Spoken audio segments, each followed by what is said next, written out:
Hello. হ্যাঁ, আপনারা পাত্র চাই কলমে একটা বিজ্ঞাপন দিয়েছেন দেখলাম। হ্যাঁ, আমি পাত্রের বাবা বলছি। হ্যাঁ, আপনারা সুপাত্র চাই লিখেছেন দেখেই আমি ফোনটা করলাম।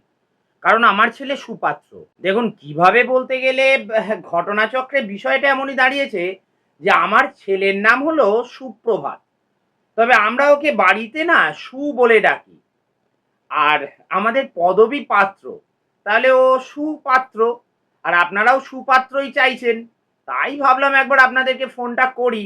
এ যেন একেবারে রাজ্যটোক। তা আপনারা কবে দেখতে আসবেন বলুন? হ্যাঁ, কি বলছেন? ছেলেরা আগে দেখতে যায়? না, না দাদা ওইসব নিয়ম এখন আর চলছে না বুঝলেন না? এখন মেয়েদের যা ডিমান্ড তাতে করে মেয়েরাই আগে দেখতে আসা ভালো। কে ছেলে?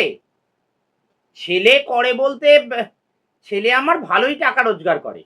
মানে বেশ ভালো টাকাই রোজগার করে। না, না চাকরি করে না। হ্যাঁ, কি বলছেন?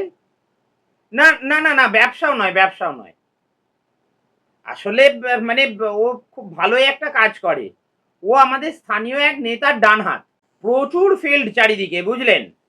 মানে পুকুর বোজানো থেকে শুরু করে চমকে ধমকে টাকা তোলা সবটাই ও একা হাতেই সামলায়। এবার তো আশা করি বুঝতেই পারছেন যে কি পরিমাণ টাকা ও রোজগার করে।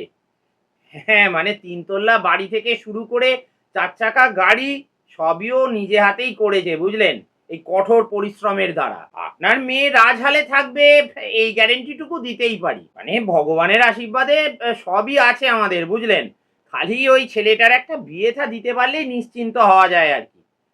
আরে আমার ছেলের জন্য তো এত খোঁজাখুঁজি করতেই হয় না। আরে আগে যে মেয়েটাকে দেখেছিলাম না তার সাথেই তো হয়ে যেত। আরে ও বাচ্চা ছেলে ওর একটু ভুলের জন্য কেটে গেল। কেন কেটে গেল বলতে কি আর বলি জানেন তো আসলে ছেলেটার তো বয়সটাও কম। ও খুব একটা খেয়াল করেনি। ওই মেয়েটির বোনকেই কিডন্যাপ করে ফেলেছিল ওই বিয়ের খরচ তোলার জন্য। কি বলছেন?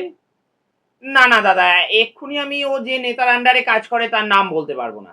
আগে আমাদের সম্পর্কটা হোক না, তারপর আপনাকে তো সবই জানিয়ে দেব। আর তাছাড়া আপনি এক্ষুনি নেতার নাম জেনেই বা কি করবেন? কি? আপনি সিবিআই অফিসার?